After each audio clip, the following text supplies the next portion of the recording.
Inicia el programa donde discutiremos nuestro futuro. Ahora, ¿cuál es tu plan?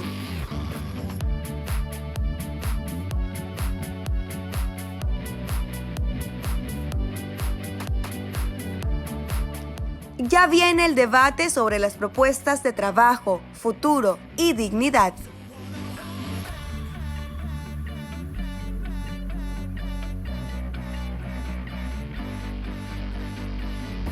Hoy debatiremos la siguiente propuesta. Bienvenidos y bienvenidas a ¿Cuál es tu plan? El programa donde exploramos el plan de gobierno del binomio de la esperanza. El día de hoy, una materia fundamental para la productividad de nuestro país y garantizar los derechos de nuestros jóvenes, niños, niñas y adolescentes. El futuro digital creativo. ¿Qué significa plantear el Internet como un servicio básico? ¿Qué beneficios podemos tener como país, desde los más jóvenes hasta el sistema productivo, con un mayor acceso a Internet y a las tecnologías de la información y la comunicación? ¿Cómo podemos lograr el desarrollo y el crecimiento de una industria nacional de software y de otros bienes relacionados? Para tratar este tema tan valioso, nos acompañan dos invitados de primer nivel. Daniel Bisuete, analista de política científica, con quien debatiremos mucho sobre cuál es el objetivo y cuál es el contenido del plan de gobierno del binomio de la esperanza en el futuro digital creativo. También tenemos a Pablo Saa. Pablo es un becario de excelencia, máster en sistemas informáticos por la Universidad de Melbourne y consultor en temas de tecnologías de la información y la comunicación.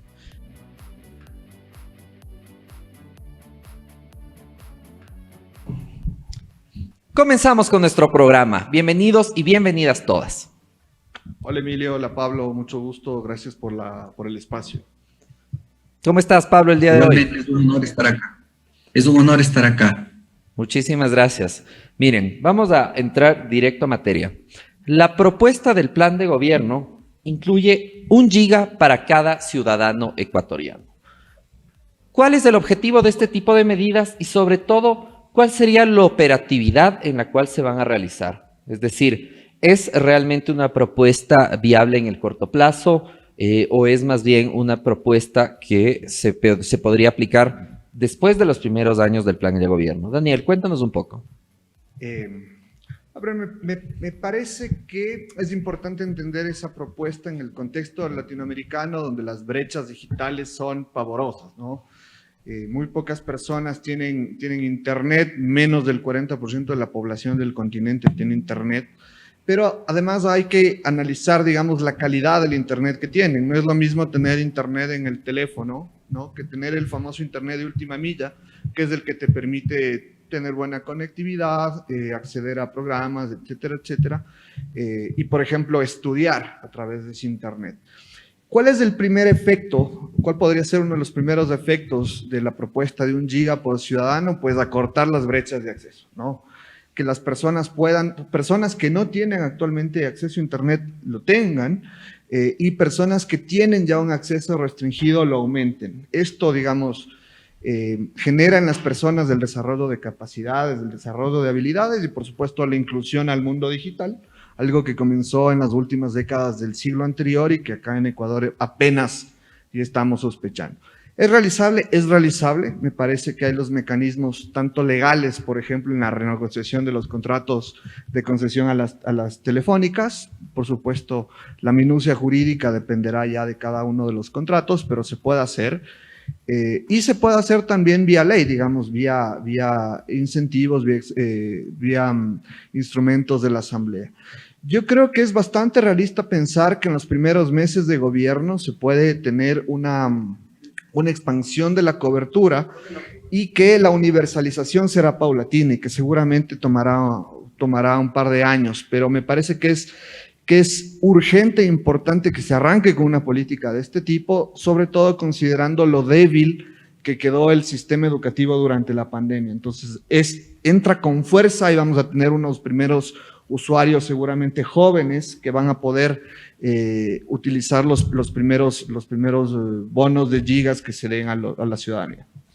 Tú mencionas algo clave y es que la pandemia logró visibilizar, creo que de una forma muy cruda, las repercusiones de tener escaso acceso al Internet o de no tener acceso al Internet en lo absoluto, ¿no? El sistema educativo creo que es uno de los sectores que más se vio afectados por la falta de acceso a Internet en la pandemia. En ese sentido, vemos que la propuesta del plan de gobierno tiene una capacidad transformadora importante. Estimado Pablo, ¿tú cómo miras esta propuesta de 1 giga para cada ciudadano ecuatoriano? ¿Es suficiente? ¿Habría que quizás controlar en qué se utiliza o de qué forma vamos a plantearlo? Es decir, ya alguna mayor especificidad respecto de cómo debería orientarse esta política pública. Porque una cosa es darle 1 giga de Internet a un estudiante con acceso a Zoom o acceso a revistas o publicaciones indexadas. Por suerte, vi también que tú tienes varios artículos indexados. Pero podemos esperar que la realidad de las circunstancias es que este giga de Internet sea utilizado primordialmente en otras actividades, es decir, en actividades más relacionadas al uso de aplicaciones. Claro. ¿Y cómo miras tú esa política y cómo podríamos enfocarla mejor? O si deberíamos enfocarla mejor, porque de ahí también el hecho de tener acceso a ciertas redes sociales, un acceso mínimo a ciertas redes sociales, también implica un nivel de conectividad que te permite generar tejido social, que te permite una serie de cosas. Pablo, tu comentario.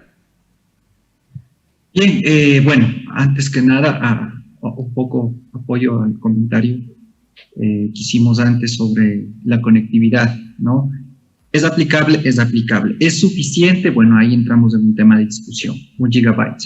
Si yo, como una persona que simplemente va a dedicar ese ancho de banda específicamente a lo que son los estudios, podría decir que es suficiente, ¿sí? ¿Cuál sería acá el problema? Como tú mismo lo dices, controlar el uso de esos datos. En entrevistas anteriores tuve la misma pregunta, coincidentemente, ¿sí? Y bueno, hay muchas aplicaciones a nivel de tecnologías y de software que te permiten hacer este control. Si bien es cierto, estamos hablando de educación, niños que están en sus años básicos de educación y pues los que están en los años superiores, ¿no? Como que son un poco más responsables y podrían tener un cierto control. Sin embargo, vamos hacia los más pequeños. Es difícil poder determinar que ese giga va a alcanzarles si es que no hay este control. Hay un montón de software que te permite este control parental, ¿no? En donde te va a decir a dónde se accede, qué es lo que se accede, el limitante incluso en los datos, los sitios web a los cuales puedes visitar, si estamos hablando de internet móvil en los teléfonos, qué puedes acceder y qué no. Porque 1 giga te puedes consumir viendo una película, abriste Netflix, te consumiste el internet y de ahí pones la excusa de que no tienes mayor cantidad de datos para continuar tus estudios. Sin embargo, si nosotros utilizamos las herramientas adecuadas y colocamos más que nada los controles debidos, ya sea a nivel de PC, laptop, tablets o teléfonos móviles, podríamos mantener para que ese giga sea suficiente y llegar al objetivo, que es que nuestros chicos estudien, tengan acceso a estas bases de datos indexadas, tengan acceso a material que sea de primer orden y que no les va a consumir un ancho de banda exagerado y pues prácticamente llegar al objetivo, ¿no? Si bien es cierto, en el tema ahora de educación, muchos de los chicos no han tenido acceso. Hemos visto claramente cómo por más esfuerzo que hay por parte de las instituciones, los mismos no llegan a todos los sitios, ¿no? Entonces, esta sería una forma de poder llegar y, pues, bueno, hay un poco de responsabilidad del otro lado también para controlar los accesos y nosotros prácticamente regularlos, ¿no? A través de políticas, asimismo como las puede exigir el Estado, a través de los dispositivos para el control de acceso y los diferentes temas a los cuales los chicos tienen acceso. Es decir, desde la misma forma en la que se construye y se aplica la política pública, podríamos delimitar sin mayores complicaciones a qué se puede acceder y a qué no. Es decir, podríamos tener, por ejemplo, 1 giga que esté destinado, de los cuales, por ejemplo, se excluya el uso, el acceso, no sé, de Facebook, de Instagram, me invento, estoy hablando de forma muy general. Entonces existen, de lo que nos queda claro, de lo que nos cuenta Pablo, es que existe la posibilidad de segmentar y de enfocar ese uso, lo cual me parece sumamente valioso. Pero vamos más al concepto. ¿Realmente es conveniente limitar en qué se podría o no se podría utilizar este giga, Daniel? A ver, yo creo que más que, digamos, se trata de enfocar, yo lo respondería de dos formas. Primero, el Internet es inmenso, es inconmensurable y lo mismo tenemos ahí, digamos, lo mismo lo utilizamos como un medio para garantizar derechos, por ejemplo, con la conectividad para poder garantizar el derecho a la educación, algo, por ahí estamos explorando algo del teletrabajo, algo de la telesalud, pero me parece que en la educación es bastante clara la influencia del Internet como un medio para garantizar ese derecho. Si ese es el enfoque, es necesario, es urgente, es imperioso. Pero uno puede decir, en Internet también se puede utilizar para mercado, para entretenimiento, para otro tipo de cosas. Y a mí me parece que, si bien eso se necesita, digamos, una persona, un sujeto, se construye no solo a partir de la educación, de los circuitos educativos, sino también del intercambio, de las mercancías, del entretenimiento, etcétera, etcétera. Pero me parece que ese no es tanto un problema, porque eso normalmente está ya garantizado por el mercado. ¿Qué quiero decir? Tú contratas un plan celular y te regalan ya unos gigas para unas redes sociales, te regalan ya un acceso, ¿no? Y la competencia por los planes telefónicos es en relación a las gigas, a las megas, al tiempo, a lo que te van regalando. Entonces, el problema ahorita es que el Internet está básicamente enfocado al mercado. ¿Qué haría el Estado con esta propuesta? Entrar a también garantizar derechos. Tiene que ser combinado, además sería un sinsentido que las empresas se retiren del negocio más lucrativo del mundo hoy por hoy, no lo van a hacer.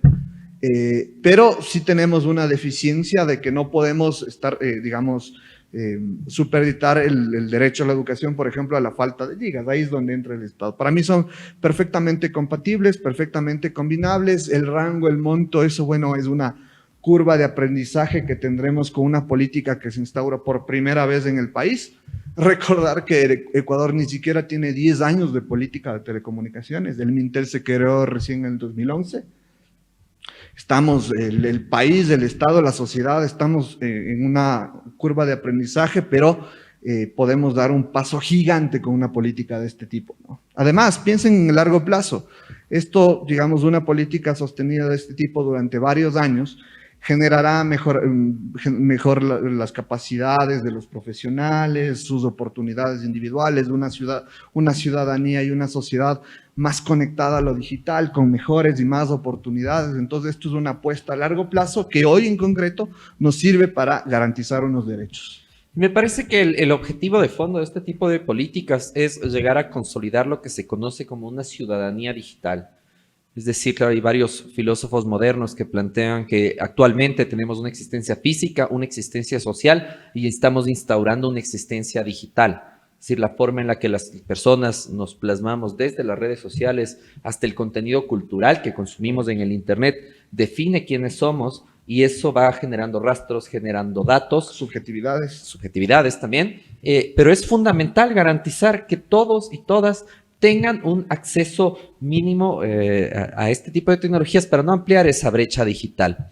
Pablo, coméntanos un poco sobre qué se entiende o qué entiendes tú por brecha digital y por qué es tan importante, porque yo he escuchado incluso el término analfabetismo digital. ¿Qué implica? ¿Cuál es el costo de oportunidad, por así decirlo, de no aplicar este plan de gobierno? Es decir, ¿qué pasaría si simplemente no fomentamos el acceso a Internet? ¿Cuáles podrían ser las consecuencias de aquí a 15 años? ¿Qué implica el analfabetismo digital? ¿Cuáles son las malas repercusiones de no tener una política pública de tecnología que promueva su acceso? Cuéntanos. Perfecto, a ver, aquí sí voy a topar un tema, voy a ir por partes, ¿no? Primero, discrepo un poco en el sentido de que si bien es cierto el Internet está abierto y hay muchas cosas, ahorita nosotros no podemos pensar en eso, ¿sí? Tenemos que ir de a poco, esto es algo paulatino. Creo que el primer objetivo es la educación, entonces tenemos que centrarnos como tal en ello, ¿sí? Ver cómo poder llegar a que todo el mundo se conecte y que tenga acceso principalmente a lo que es la educación. Ya dijimos anteriormente que podemos controlar eso, manejarlo y de cierta forma fijar incluso políticas a través de los planes de los mismos proveedores para que la gente únicamente acceda a estos ciertos sitios. En segundo plano podrá venir la diversión, el e-commerce y todas estas cosas, ¿no? Un poquito solo para centrarnos en los datos, vamos en general a Latinoamérica, ¿no? 66% de personas tienen una suscripción a un plan de datos a través de la telefonía móvil y el 11% apenas a una banda ancha fija, ¿no? Esto es a nivel general de toda Latinoamérica, porque hay que hacer la comparación también con el resto de países, ¿sí? Y esto tiene que ver también con lo que es la tarjeta de crédito, ¿sí? No todo el mundo está bancarizado, ¿ya? Si queremos abrirnos un paso más allá, trámites en línea, por así decirlo, e-commerce y demás gestiones públicas a través del Internet, estas van atados a un pago en línea. Y si la gente no tiene tarjeta de crédito, ¿de qué estamos hablando otra vez? Entonces es algo que se debe complementar, ¿no es cierto? Lo uno va con lo otro, porque si no, quedan las mismas, ¿no? La gente no va a poder hacer ciertos trámites, no vamos a poder cumplir y pues tenemos una plataforma genial como ha pasado, mejor dicho, en Perú y en Colombia. Se lanzaron una plataforma, pero genial, pero resulta que no toda la gente puede acceder al pago en línea y no le sirve y sigue asistiendo de manera presencial, ¿no es cierto? Este dato lo tomé de la CAF, ¿no? Por si acaso, el Banco de Desarrollo de América Latina. Entonces, en este sentido, y complementando un poco, o como previa a tu pregunta, Emilio, tomemos un poco el tema de los trámites, ¿sí? En el gobierno de Rafael Correa, pues el Ecuador tuvo un renacimiento en esta área, ¿no? Es decir, él optimizó todos los trámites públicos burocráticos en el país, tanto así que llegamos a ser el 6º país de toda Latinoamérica y el 3º a nivel de Sudamérica, ¿no? Un trámite en promedio en Latinoamérica está por las 5.4 horas. En el Ecuador es de 4.2, es decir, estamos a más de 1 hora menos al promedio, ¿sí? Este dato lo saco del Banco Interamericano de Desarrollo, un estudio que hizo referente a un proyecto que se llama Fin del Trámite Eterno, ¿sí? Entonces, al estar Ecuador bajo esta media, es decir, mejoramos los trámites de manera presencial, ahora nos enfrentamos a una pandemia. Estos datos son antes de la pandemia, en donde nos encerraron, tiene que haber un límite en la transaccionabilidad, en la operatividad de manera presencial y nuevamente volvimos a caer. ¿Por qué? Porque no teníamos ni un 10% de la capacidad instalada a nivel de trámites en línea, ¿sí? Entiendo que algo se hizo y se mejoró y creo que la capacidad, el objetivo era llegar al 30%, desconozco si ya llegaron, son datos que todavía no han sido públicos o no les he sabido encontrar tal vez. Sin embargo, esto también tiene que ver con lo que son todos los trámites públicos a la final, ¿no es cierto? Si ya llegamos a un primer nivel, que es la educación, el siguiente es eso, ¿sí? Todos los trámites tienen que, de cierta forma, automatizarse y tienen que estar en línea, ¿sí? Y a la vez, el compromiso y el porcentaje del país, que es la gente más vulnerable que no tiene acceso, tenga también acceso a ello, porque si no, no nos va a servir de nada, como les dije, el error de Perú y Colombia, tener una plataforma virtual excelente, pero que la gente no lo sabe usar. Asimismo, en este documento del BID se señala que los trámites digitales solucionan muchos de los problemas burocráticos, ¿no? Como por ejemplo, los trámites en línea son más rápidos. El estudio dice que demoran 74% menos de lo que es un trámite presencial, ¿sí? Estamos hablando de tiempo y dinero. Cuestan menos, entre el 1.5 y 5% de lo que costaría un trámite normal. Toda la logística incluida, ¿no? No solamente el acercarte y pagar, tal vez, entre comillas, pagar, porque es un trámite público, pero toda la logística que se involucra es el 1.5 al 5% de lo que te costaría un trámite real.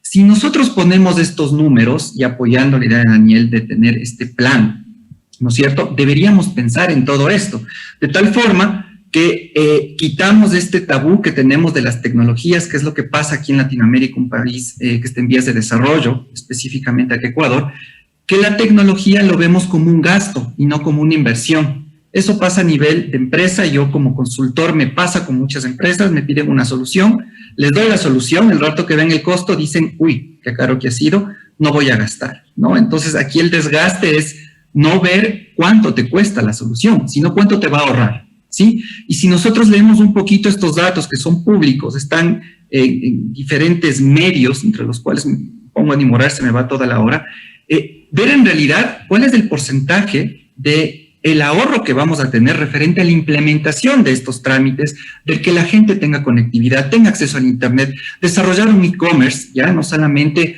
de las grandes élites, sino a nivel general, ¿no es cierto? Imagínense lo que es que todo el mundo esté conectado, tengamos acceso a estos medios. Los trámites se hacen en línea, estoy optimizando recursos, estoy optimizando tiempo y lo que es más importante, el dinero.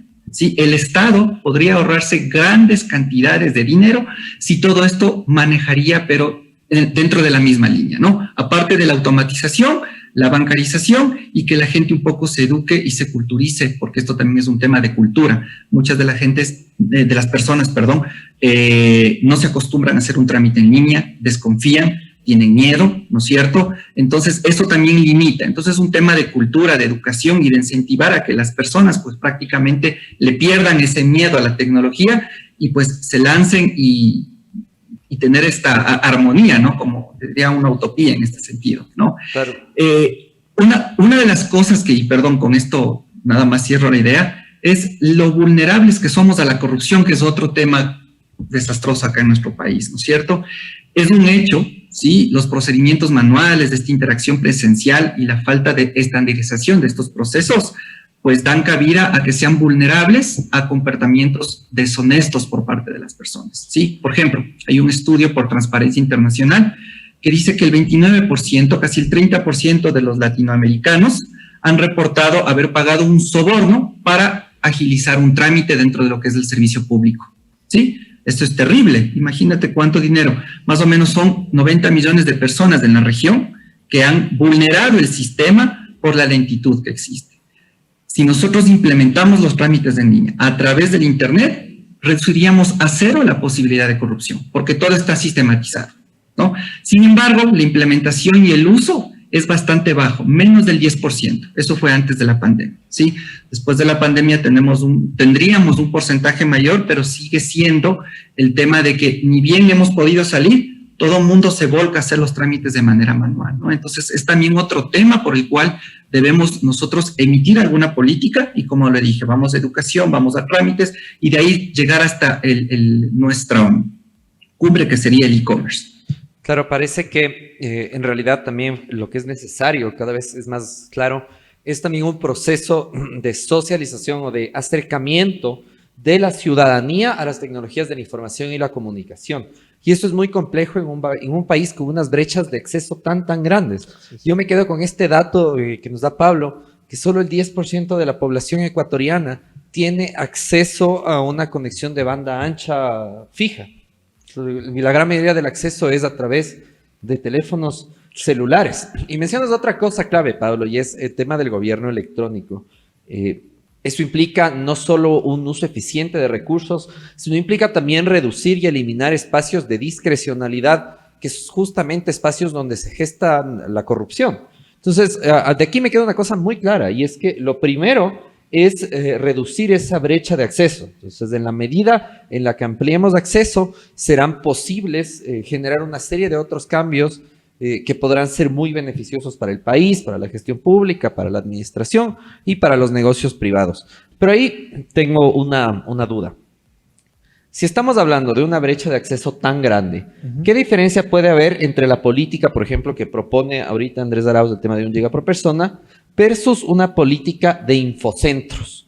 ¿Y cuál es la diferencia? La diferencia tú tienes primero que en el infocentro, si bien es un espacio físico, quizás te requiere una inversión más alta, pero también implica dotar a la comunidad de el hardware, el aparato para acceder al Internet. Y eso te implica una experiencia de usuario distinta. También un infocentro puede convertirse en un espacio de aprendizaje comunitario. En general, veo que hay diferencias entre estas políticas y quisiera que Daniel nos aclares si, claramente no son políticas incompatibles, pero ¿cómo podrían relacionarse? Es decir, ¿qué más, qué otra cosa en el plan de gobierno del binomio de la esperanza, más allá del tema de 1 giga por persona, qué otra cosa se incluye? ¿Se está contemplando el tema de infocentros? A ver, sí, otra de las propuestas que hay es un enfoque, una apuesta por el fortalecimiento de la conectividad en los sectores rurales, que es precisamente donde se asientan los infocentros, que es algo así como un centro comunitario, como un cybercafé comunitario grande, ¿no es cierto? Que en estos meses y estos años fue desinvertido, no se mejoró la conexión, no se dio mantenimiento de la infraestructura, el equipamiento, y ya por último votaron a las personas que estaban a cargo y además querían endilgar esto a los municipios, siendo que la política de telecomunicaciones es responsabilidad del gobierno nacional. Entonces, son complementarias, pero para entender esa complementariedad yo regresaría un poco a las brechas, porque las brechas digitales no es solamente la brecha de acceso, que es se conecta usted a Internet, sino cuánto tiempo, ¿no? sino también las brechas de uso, es decir, ¿se conecta usted a Internet? Sí. ¿A través de qué? A través de un teléfono. Entonces usted quizás no pueda graduarse, cumplir una licenciatura a través de su teléfono porque no puede escribir y no puede cursar, ¿no?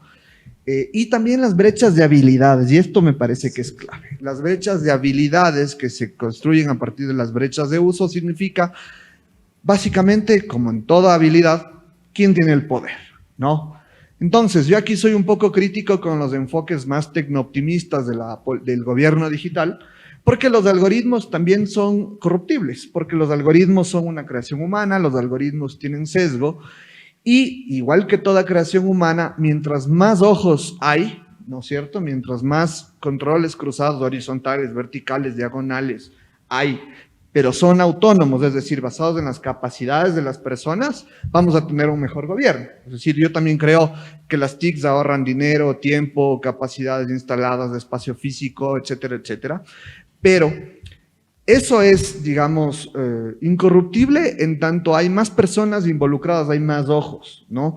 Y para que haya más ojos, para que haya más especialistas, para que haya mejores especialistas, tiene que haber un entorno adecuado, un entorno estimulante para que la gente piense que estudiar software es una oportunidad personal, una oportunidad para el país, para la sociedad. Y eso se logra efectivamente con políticas de acceso complementarias. Y otra vez, yo diría, 1 giga por persona enfocado en estudios, como bien precisaba Pablo, conectividad rural para el desarrollo de habilidades, comunidades de aprendizaje, etcétera, etcétera, el componente del mercado para entretenimiento, para transar bienes, etcétera, etcétera. Y eso va a generar, digamos, un estímulo general no solo a la economía, sino a las capacidades intelectuales de la sociedad. Y es ahí, digamos, donde podemos tener otra oportunidad por una mejor economía, otra oportunidad por una mejor política, pero en tanto y en cuanto las mayorías sean incorporadas, ¿no? Porque actualmente vivimos un proceso de exclusión digital gravísimo. O sea, y post pandemia seguramente tendremos procesos de exclusión cercanos a la época de la independencia. Es como unas ciudadanías totalmente divergentes, unas personas con pleno uso y plenas garantías de todos sus derechos, otros peleando la subsistencia material. O sea, es brutal y por eso se necesitan varias políticas complementarias para fomentar este acceso y entender también que esto va a ser paulatino. Lo más sencillo de solucionar es la brecha de acceso. Lo que nos va a tomar un poco más son las brechas de uso, la generación de capacidades y ojalá no estemos muy retrasados, al menos respecto al resto de países de la región, pero yo creo que tenemos una generación atrasada en temas digitales para la vida diaria, o sea, para hacer compras, para estudiar, para el entretenimiento, para todo. Y eso precisamente es lo que con urgencia debemos hacer y, digamos, y en lo que yo he estudiado, no solo los planes de gobierno, en donde básicamente tenemos el plan del binomio Abrados-Rabascal, que te dice política digital para la construcción de ciudadanía, versus el plan Lazo-Borrero, que te dice Internet es un espacio de consumidores y yo les voy a vender cosas, así como está vendiendo publicidad en redes sociales. Pero de ahí en las intervenciones públicas son poquísimas quienes además reconocen la importancia del Internet. Entonces me parece que tenemos unas candidaturas analógicas, o sea, de tecnología del siglo XVIII, en un mundo digital. Y eso no es justo por la necesidad de garantizar unos derechos de la ciudadanía del siglo XXI. Eso me parece que también es una diferencia y es casi que una apuesta, un horizonte civilizatorio totalmente distinto. Tú mencionas 2 cosas clave. La otra es el tema de la relación del acceso a Internet con la educación digital. Y con esto no me refiero simplemente a que tengan acceso al Zoom los estudiantes durante la pandemia, sino en tener estudiantes formados para poder usar a plenitud la tecnología. Y en esto, por ejemplo, Andrés mencionaba un tema casi personal, pero da a entender que eso también será parte de su política pública, y es el tema de la enseñanza digital, sobre todo en temas de... Sí. Pensamiento computacional, ¿no? Sí, exacto. Por ejemplo, el gobierno Fernández en Argentina, una de sus primeras políticas, ellos tienen unas políticas de inclusión digital como más anteriores, lanzaron programas de educación para enseñarles a los jóvenes a programar, a adolescentes, como otra salida laboral, otro canal de oportunidades, evitar todos los males sociales, fortalecer un poco al sistema educativo desde afuera, digamos. Teniendo claro esto, ¿no? La importancia de la enseñanza, del aprendizaje digital, Pablo, ¿tú ves la posibilidad de que dentro del sistema educativo, como una política complementaria, se aplique un plan de educación en programación? Tú como experto en la materia, ¿qué tan complejo puede resultar plantear una política de este tipo y cuáles pueden ser sus repercusiones, ¿no? Si estamos hablando de un país que le apunta a una economía del conocimiento, necesariamente tenemos que hablar de aprendizaje digital. ¿Tú ves esto como algo posible? ¿Qué tan complejo podría ser, Pablo? A ver, esto es bastante posible. Alguna vez topamos con unos expertos de este tema, ¿no? Y voy a tomar incluso las palabras, si mal no recuerdo, fueron de Steve Jobs, ¿sí? Él decía que todo mundo debe aprender a programar. Perdón, no fue Steve Jobs, fue Mark Zuckerberg. Sí, él decía que todos debemos aprender a programar. Cuando yo hice ese comentario, tuve muchas críticas, desde luego, ¿sí? Yo les decía que hoy saber programar es casi como hablar una segunda lengua, ¿ya? ¿Cuál fue la comparativa? Si tú te pones a ver, todas las profesiones requieren habilidades y destrezas en lo que son las tecnologías, las nuevas tecnologías en tema digital, ¿verdad? Entonces, como tal, tú tienes que tener un perfil que te permita desarrollarlas, ¿sí? Es uno de los problemas mayores y hoy creo que muchas de las empresas, tanto el sector público como privado, me pueden dar la razón. ¿Qué problema si una persona no tenía estas capacidades? ¿Cómo pueden desenvolverse en su trabajo? Tomando en cuenta que estamos en el teletrabajo, ¿verdad? Estamos con la teleeducación, educación virtual y muchas otras de las cosas que cotidianamente nosotros las hacíamos de manera presencial, hoy por hoy las hemos tenido que desarrollar de manera virtual, ¿sí? Entonces, en este sentido, creo que podría respaldar mi teoría que alguna vez, como digo, comenté y me criticaron un poco, de que todo el mundo debería aprender a programar. Es una ciencia básica que te desarrolla un poco la lógica de cómo resolver problemas. Sí, empezando desde lo más básico, que es algoritmos, ¿ya? Yo vi que la materia de ciencias de la computación un poco había salido del pensum dentro del Ministerio de Educación. No entiendo por qué hice yo incluso en las redes sociales un poco de bulla, de publicación. ¿Cómo retiras en plena pandemia, ¿no es cierto?, estando en la era en la que estamos, retiras una materia en las cuales aprendes el desarrollo de estas habilidades y destrezas que son las tecnologías, la tecnología digital y todas estas cosas, ¿no? Entonces, en realidad, para mí es algo básico hoy por hoy, no solo por ser informático, ¿no? Yo también, soy también docente universitario, estoy en el área de ingeniería y en el área de administración de empresas y negocios internacionales, ¿sí? Y es algo que yo recabo y pues insisto a todos mis estudiantes, ¿no? Aparte del idioma, tener habilidades en lo que son tecnologías digitales y que les permita desarrollarse desde el mundo de la administración.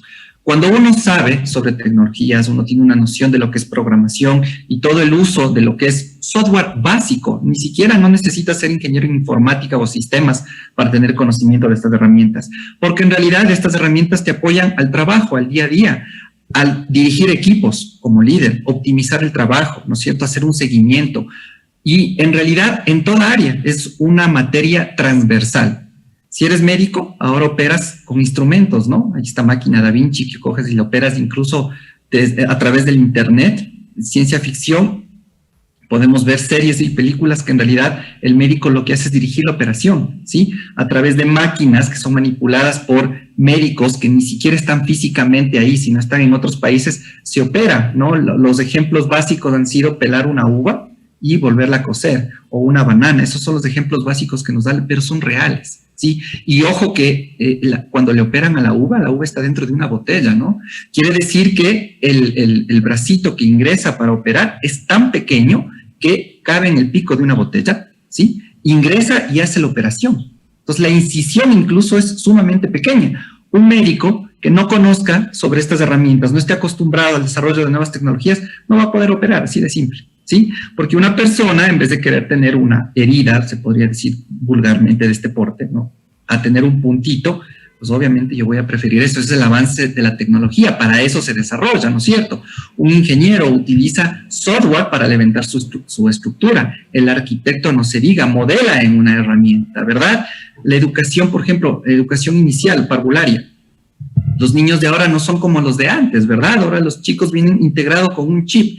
La gente de parvularia no puede aplicar el mismo sistema para los mismos niños que eran hace 10 años atrás, ¿sí? Hoy por hoy es totalmente diferente. Entonces, a mi modo de ver, debería incorporarse esto dentro del plan de educación, desde la educación básica, todo lo que tiene que ver con desarrollo de habilidades de tecnología, programación en lo más básico, ¿sí? En las universidades debería darse programación básica como preparatorio, como primer nivel para acceso, incluso como hasta pruebas para ingreso a la universidad.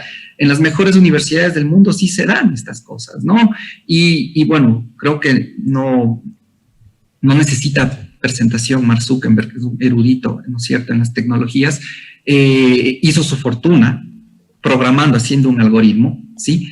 Entonces, en este sentido, yo creería que tu comentario, Emilio, es bastante acertado y por mí fuera yo lo implementaría sin pensarlo 2 veces. El tema de infraestructura ya no es un obstáculo. Daniel, recuerda, ahora tenemos lo que es la nube, ¿sí? Tú puedes tener cualquier tipo de programa, cualquier tipo de software a través de la nube. Tenemos lo que es el software como servicio, plataforma como servicio y aplicación bajo servicio, ¿no? Software as a service, platform as a service, infrastructure as a service. Infraestructura como servicio, son los 3, ¿sí? Entonces tú con eso, no importa la máquina incluso que tú puedas tener o el dispositivo por el cual accedes, solo necesitas acceso a Internet.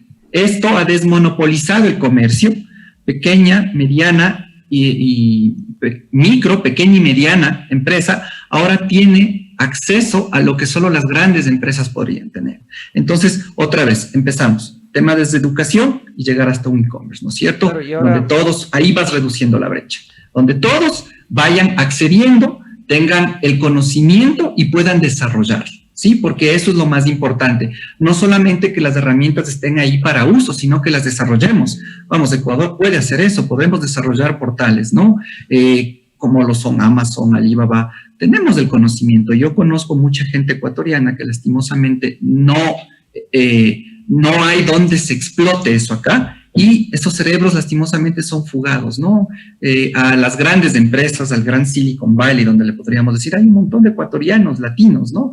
En los cuales están trabajando en estas cosas. Tienen que fugarse de aquí lastimosamente porque no hay esa cabida, no hay ese conocimiento que se nace desde un inicio, ¿no? Entonces, en realidad, ahí lograríamos disminuir la brecha, ¿no? Y claro, prácticamente has avanzado desde el tema de educación digital, que es algo clave, hasta una segunda fase que quiero igual abordar contigo, Daniel, ya que hemos hablado de la serie de políticas complementarias que se deben establecer. Me gustaría enfocarme un poco en el tema productivo. Dentro del plan de gobierno se establece la posibilidad no solo de acceso, sino que me imagino que existen una serie de políticas públicas complementarias que orienten estos esfuerzos hacia el desarrollo de nuevos tipos de industria en el Ecuador. Es decir, podemos hablar en realidad de un futuro productivo en cuanto a lo tecnológico. ¿Cómo debe hacerse? Yo veo ahí 3 oportunidades que me parecen fundamentales. Seguramente no es parte de del canon clásico, del canon formal, si quieres, de las TICs, de estudiar las políticas TICs. Pero yo veo tres espacios, ¿no? Primero, la industria del software. Como bien decía Pablo, Ecuador es un país riquísimo en talento humano que a veces destaca afuera porque acá no hay mercados buenos, condiciones laborales atractivas, estímulos a formación, otros estímulos por fuera de los económicos que además se necesitan, ¿no? Entonces, la industria del software es una oportunidad. Además, Ecuador tiene alguna experiencia también en acceso abierto, en software libre, en conocimiento no privativo, que suele ser como un caldo de ebullición para industrias, ¿no? Y eso para sectores más específicos de esa industria, en la que Ecuador también tiene algún recorrido. Ecuador en los 90 era vanguardia del software financiero a nivel regional. Ecuador tiene iniciativas interesantes sobre software educativo, o de entretenimiento educativo en estándares abiertos, etcétera, etcétera. Entonces, la industria del software. Pablo decía también en su esquema que hay el e-commerce, algo así como la cúspide de la inclusión, digamos, social, por decirlo rápido. Y la comercialización me parece que también es clave, como bien decía Pablo, micro, pequeñas y medianas. Ahí, digamos, si bien las herramientas y los sistemas existen, depende de las habilidades. Digamos, yo sé que ya existen tiendas, pero no veo posible, por ejemplo, unas tiendas, no sé, pensemos en el suministro de medicamentos de una farmacia de barrio y no de una gran cadena que desarrolle su tienda de e-commerce. Entonces, a eso me refiero yo con que eso es paulatino y que va a tomar algún tiempo, pero hay ahí. Entonces, la industria del software, el e-commerce, y yo creo que otro aspecto que tiene también una relevancia económica es la seguridad y la soberanía digital, ¿no?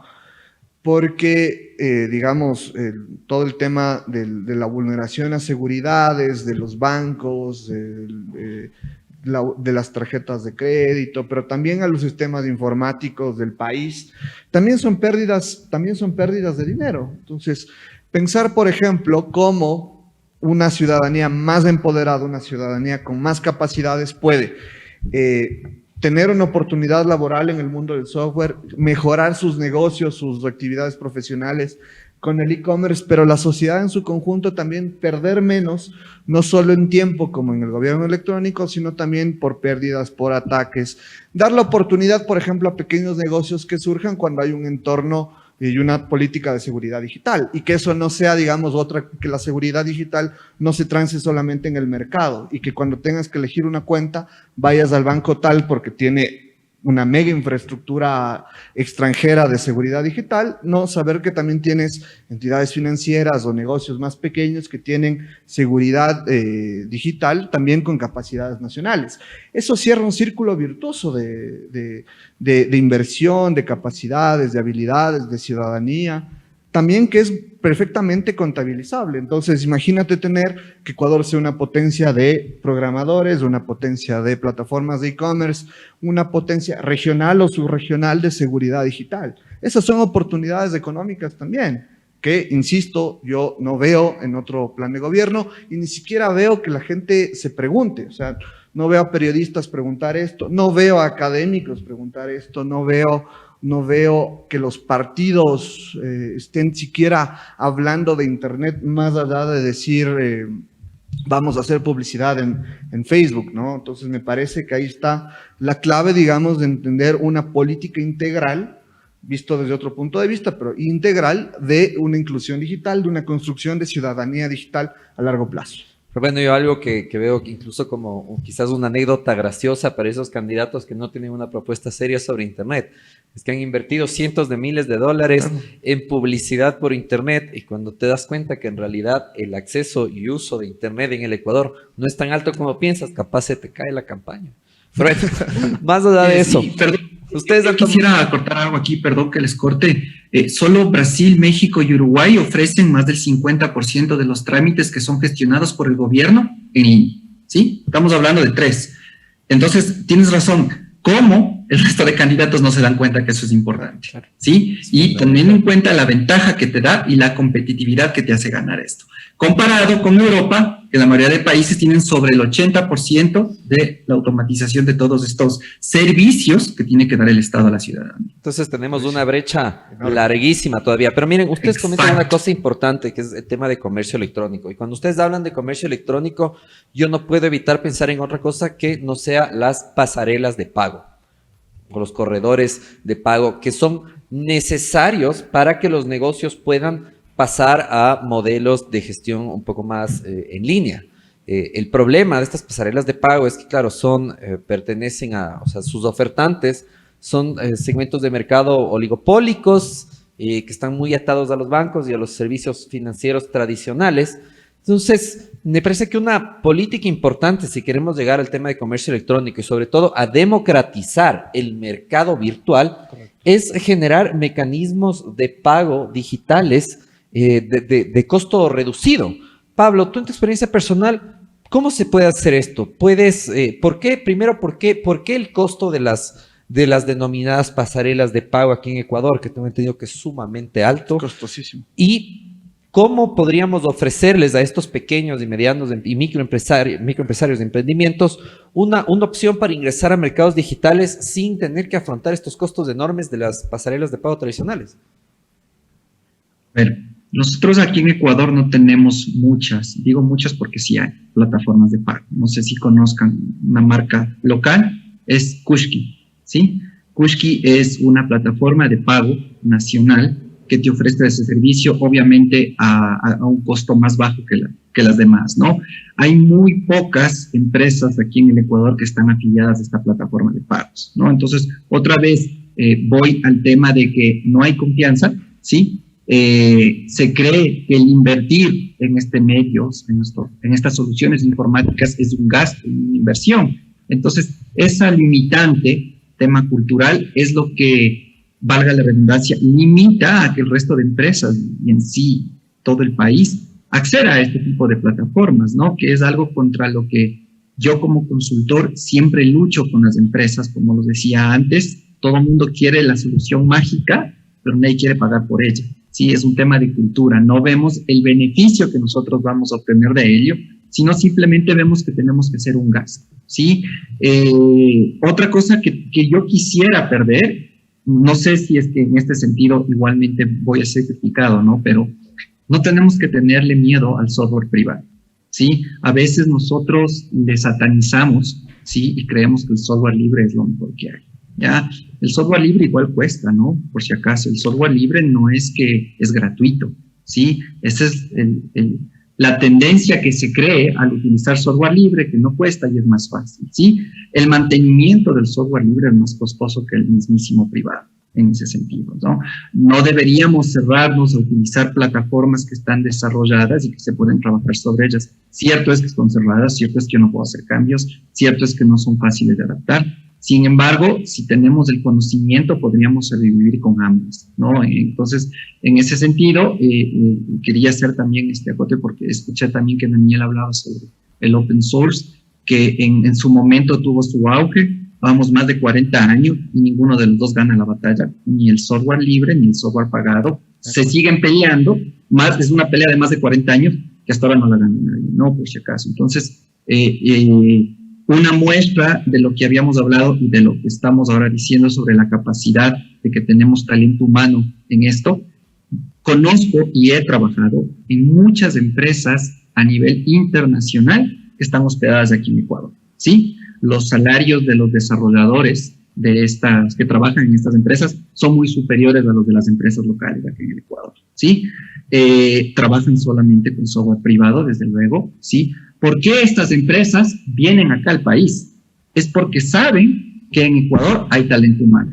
Aparte les beneficia que estamos, por ejemplo, en la misma zona horaria que Norteamérica y no tenemos muchas horas de diferencia con Europa, ¿sí? Y hablamos inglés y bueno, por el momento el tema de los dólares es un tema que les gusta a ellos porque la transacción es directa, ¿sí? Aunque eso es lo de menos. Sin embargo, es un tema por el cual yo le apuesto a que aquí hay bastante recurso humano y talento humano y todo este tipo de herramientas podremos desarrollar.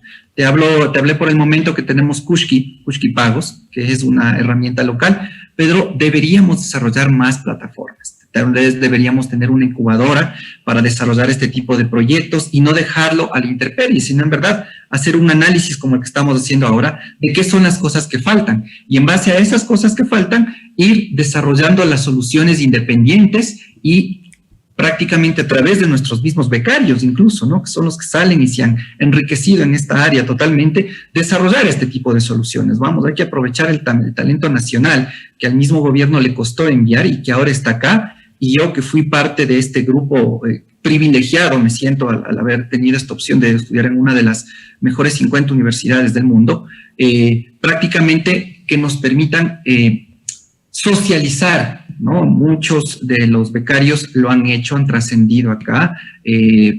En algunos de los papers que yo tengo he plasmado esos cambios, pero aún nos falta un poco más, ¿no? Desarrollarnos y a mi criterio nosotros podríamos desarrollar este tipo de soluciones y muchísimas más y convertirnos incluso en un referente de América Latina como ya lo hicimos. Ecuador fue uno de los primeros países en sacar un cajero automático para los aviones, ¿sí? En verdad, en los 90 tuvimos nosotros ese auge. ¿Por qué no seguir? ¿Por qué no seguir?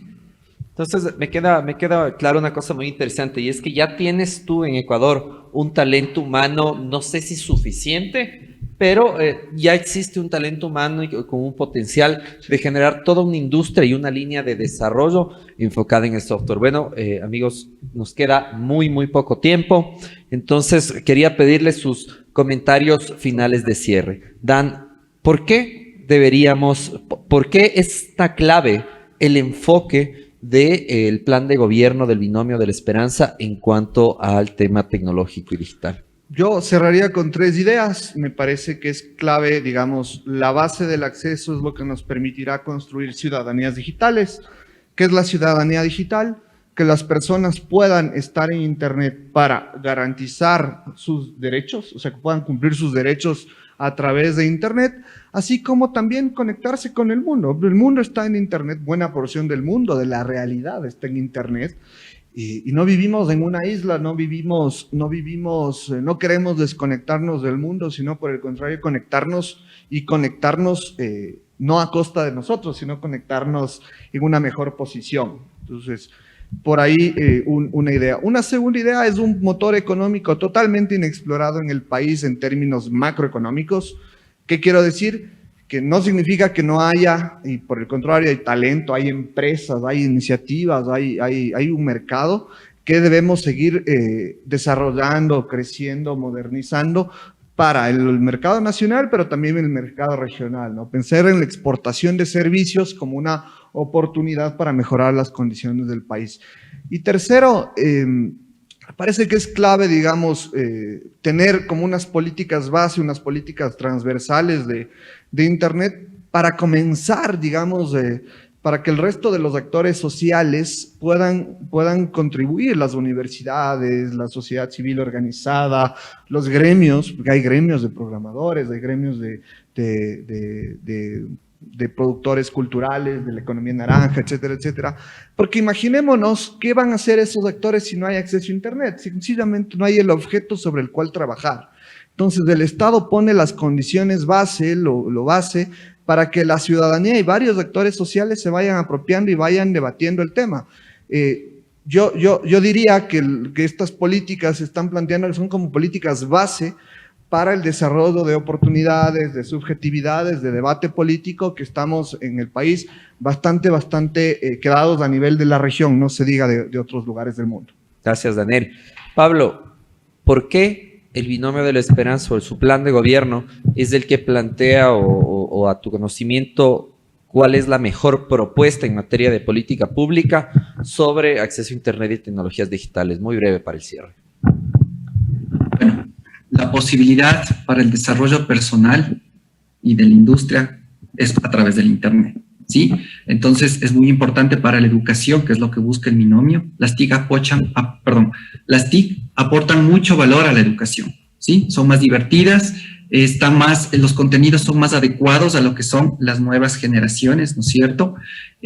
Prácticamente entre las ventajas que tenemos y el por qué el binomio le apuesta a este futuro es porque se fomenta la creatividad, ¿no es cierto? A través de los medios que se utilizan para llegar a comunicar lo que se quiere, apoya las tareas escolares, posibilita la relación y la diversión prácticamente a través de las redes, favorece a una nueva forma de aprender, ¿sí? Y desarrolla comercios, como bien lo decía Daniel. Entonces, en verdad, este aporte como tal para la sociedad es inmenso, y más en un país que está en vías de desarrollo y en la situación en la que nos hemos encontrado por el tema pandemia, ¿no? Así que, por mí, este es uno de los puntos que ningún otro partido le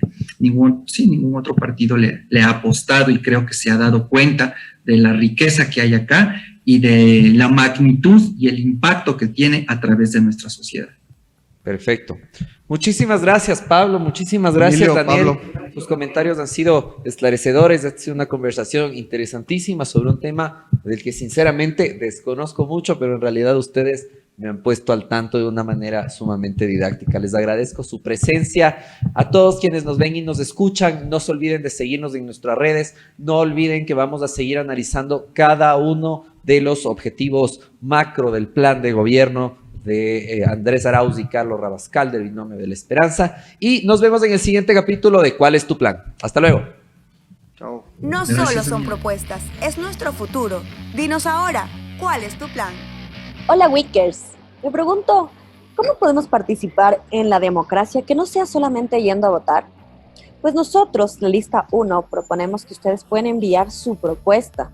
Es decir, ¿qué creen ustedes que se puede hacer para mejorar el país? ¿Cuáles son nuestros sueños y qué creemos que se debe hacer? Nuestra propuesta importa, es así que les invitamos a que envíen a través de 4 canales su propuesta. La primera es enviar un correo electrónico a wikiplan@andresarauz.es. El segundo es entrar a la página de andresarauz.es/plan de gobierno, donde ustedes pueden entrar a la discusión, es decir, crean un usuario y dicen qué es lo que ustedes creen que se debe hacer en uno de los futuros. La tercera forma es enviar un mensaje de WhatsApp, así de simple como cuando enviamos un mensaje a un amigo o una amiga, al 098 93 78 81. Y la cuarta forma, si es que no tenemos internet, poder acercarnos a un candidato o candidata y enviarles. Ahora, ¿cómo podemos saber que mi propuesta ha sido tomada en cuenta y que no ha sido perdida o que alguien la está leyendo? Pues nosotros tenemos un equipo de voluntarios que son becarios y que son expertos en el tema, que están revisando diariamente las propuestas y las incluyen dentro de esta plataforma de la Wiki, donde se conglomeran todas las propuestas ciudadanas. La idea es que exista una democracia transparente y que caminemos hacia la democracia 3.0. Es la lista 1 y les esperamos para construir entre todos y todas un mejor país. Gracias por acompañarnos. Somos Jóvenes Haciendo Futuro. Nos vemos en el siguiente programa.